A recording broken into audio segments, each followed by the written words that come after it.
Todas as doutrinas sobre veículos blindados escritas entre 1945 e 1990 concordavam em uma coisa: se você quer destruir tanques, precisa de lagartas. As lagartas proporcionam a estabilidade necessária para disparar com precisão. As lagartas oferecem a blindagem necessária para sobreviver ao fogo de resposta. As lagartas proporcionam a mobilidade fora de estrada necessária para se aproximar do inimigo. As rodas, segundo a doutrina, serviam para reconhecimento, para logística, para chegar ao combate, não para vencê-lo. A África do Sul leu essa doutrina, considerou-a cuidadosamente e então construiu um veículo de 8 rodas com um canhão de alta velocidade de 76 milímetros capaz de disparar com precisão a 120 km/h e destruir qualquer veículo blindado que encontrasse a distâncias superiores a 2.000 metros. A comunidade internacional de defesa afirmou que era impossível. O Houkat provou que não era. Para compreender por que a África do Sul construiu o Houkat, é preciso entender o que o país já sabia.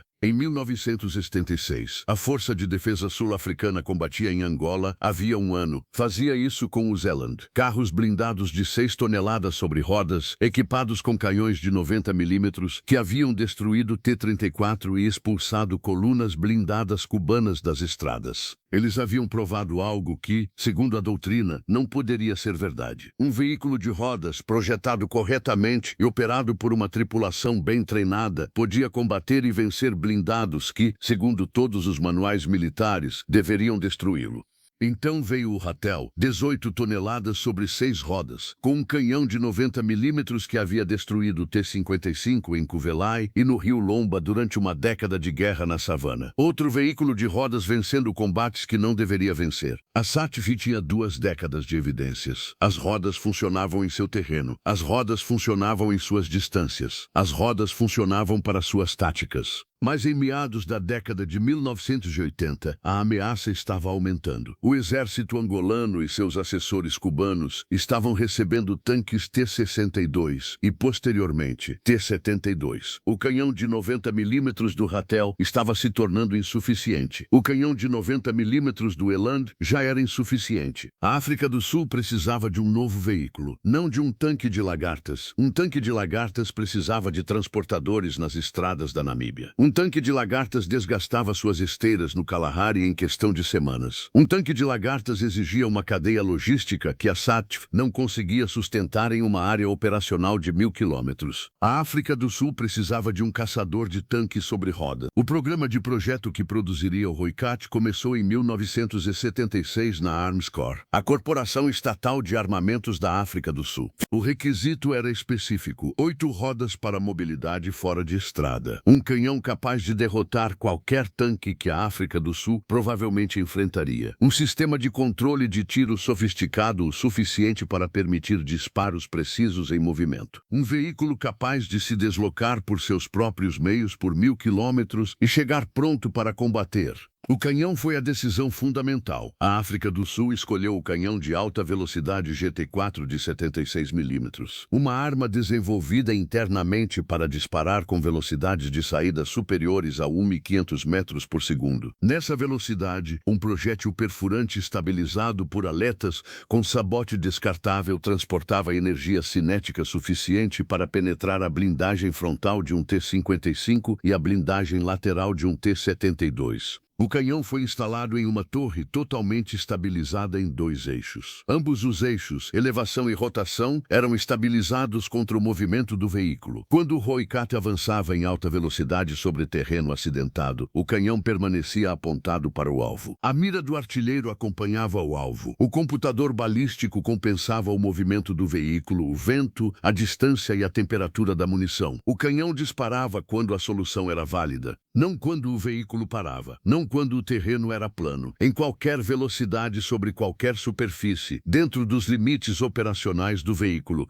Esse sistema de estabilização era a chave de tudo. Um veículo que só conseguia disparar com precisão quando estava parado, apresentava ao adversário um alvo imóvel. Parar, mirar, disparar. Parar, mirar, disparar. Cada parada era uma oportunidade para receber fogo de resposta. O Houkat eliminou a parada. Podia atacar enquanto se movia, a 80 km/h através da savana africana, a 100 km/h em estradas de cascalho. Em sua velocidade máxima, Em estrada de 120 km por hora, o sistema de estabilização mantinha o canhão sobre o alvo dentro de parâmetros aceitáveis de precisão contra alvos do tamanho de veículos a mula 1.500 metros. O primeiro Hellcat de produção saiu da fábrica em 1990. O veículo media 8,2 metros de comprimento, 2,9 metros de largura e pesava 28 toneladas em configuração de combate. A potência vinha de um motor a diesel Continental AVDS 790 que produzia 63 cavalos de potência, proporcionando uma relação peso-potência de 20 cavalos por tonelada. Essa proporção era superior à de muitos veículos de combate de infantaria sobre lagartas. Em estrada, o Hellcat acelerava até 120 km por hora. Fora de estrada, mantinha 60 km por hora sobre terrenos que impediam o avanço de veículos de rodas convencionais. A tração nas 8 rodas, com suspensão independente e sistema central de calibragem dos pneus, permitia que a tripulação ajustasse a pressão enquanto o veículo estava em movimento, otimizando a aderência para a superfície sob ele. O casco era feito de aço soldado, com blindagem composta cerâmica adicional no arco frontal, preparada para resistir a projéteis de canhões automáticos de 23 mm na parte dianteira e a disparos de metralhadoras pesadas de 14,5 mm nas laterais. A contra-canhões de tanques não oferecia proteção, mas o Hellcat não foi projetado para sobreviver ao impacto de um canhão de tanque. Foi projetado para nunca receber um. A velocidade e a autonomia eram a blindagem do Hellcat. Um veículo capaz de mudar de posição a 120 km por hora era um veículo que um comandante de tanque teria dificuldade para acompanhar, calcular a distância e atacar antes que ele se deslocasse para uma nova posição de tiro. O conceito tático era disparar e sair, atacar a partir de uma posição vantajosa, disparar 1 ou 2 projéteis, mover-se imediatamente, atacar novamente de um ângulo diferente, nunca permanecer parado tempo suficiente para que o alvo respondesse com fogo eficaz. O Hellcat transportava 48 projéteis de 76 mm.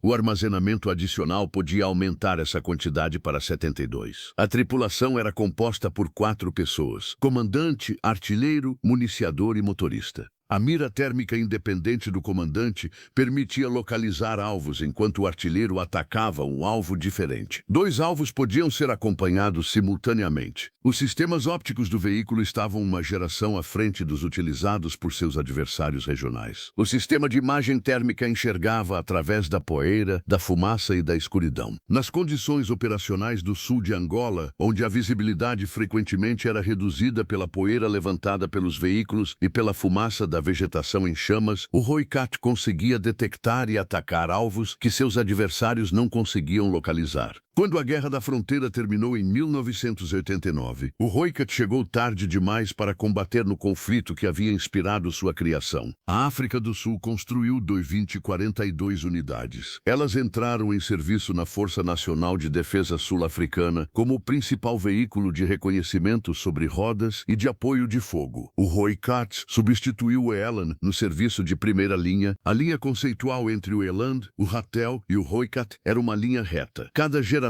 mais sofisticada, cada geração mais capaz, cada geração construída sobre a mesma compreensão fundamental sul-africana. Em seu terreno, com sua logística e contra seus adversários, as rodas superavam as lagartas. A aplicação de combate mais importante do Hellcat não ocorreu na África do Sul, mas por meio de sua influência conceitual. Quando as nações da OTAN começaram a projetar novos veículos de combate sobre rodas na década de 1990, o problema dos sistemas de armas estabilizados em plataformas de rodas já era bem compreendido. O AMX-10 RC francês havia experimentado essa abordagem. O Centauro a havia refinado. O Hellcat havia comprovado em escalas e condições que os campos de testes europeus não conseguiam reproduzir. Engenheiros sul-africanos haviam disparado projéteis estabilizados de 76 mm a partir de um veículo em movimento sobre as estradas onduladas de laterita da Namíbia. Primeiro contra alvos de papel, depois contra carcaças de veículos blindados condenados.